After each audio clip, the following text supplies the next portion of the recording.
This was Apple's first attempt at portable computers. Luckily for them, they've come a long way since the Macintosh Portable. In 1989 though, this clunky heap of plastic was released. Design failures meant that sometimes a machine wouldn't turn on at all, even when plugged in. Calling it portable was generous at best. It weighed 16 pounds and was 4 inches thick. Apple thought it would enter the console gaming market in the mid-90s. Rather than copy what Sony, Nintendo, and Sega were doing, Apple tried to pave new roads with the Pippin. It was a cross between a gaming console and a network computer, but terrible marketing and bad design doomed it to fail as either. It only had a 14.4 kilobyte per second modem, and no support from major game developers. A $600 launch price didn't help, and the Pippin was pulled in 1997. One of Apple's most quirky products, the eMate, was a hybrid between a laptop computer and a PDA for the low price of $799. The colorful design was actually the inspiration for the iMac and iBook. The problem was that the eMate was only sold to educational institutions, severely limiting the potential market. It was pulled just 11 months after its debut.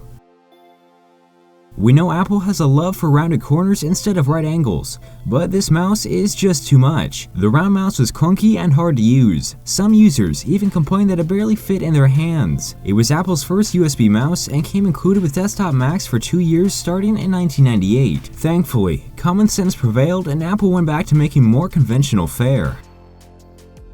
The marketing department over at Apple has the ability to crank out some amazing commercials and advertising. Irish rock legends U2 were actually a big part of the iPod advertising campaign, with their songs used in television commercials for the revolutionary tiny music devices. But the ego of Apple and Bono got a little overinflated. They released a special edition iPod with a red click wheel, included U2 content, and the band members' signatures engraved on the back. Not a terrible item, except they priced it $50 higher than the comparable non-U2 model. Consumers said no thanks.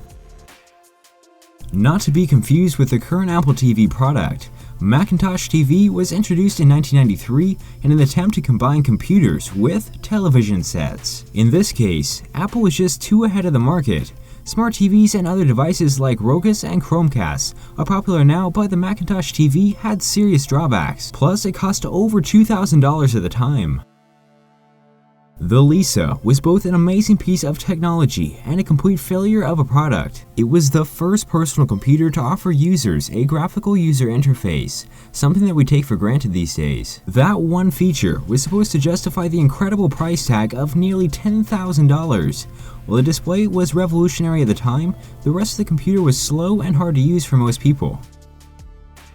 Designed as a competitor to USB, FireWire was Apple's data transfer technology. Marketed as much faster than USB, the average consumer couldn't really tell the difference. Hardware makers didn't like paying Apple the licensing fee to include a FireWire port on their devices, so many of them simply didn't. The free market spoke, and FireWire gradually faded into obscurity until Apple officially discontinued it in 2011. What exactly was Ping? We remembered existing, but not actually what it did. Turns out it was a social media network for iTunes users, letting you sample your friends' music and get smart recommendations. Even though it was completely free, no one wanted to join yet another social media network. It quietly disappeared after about 2 years.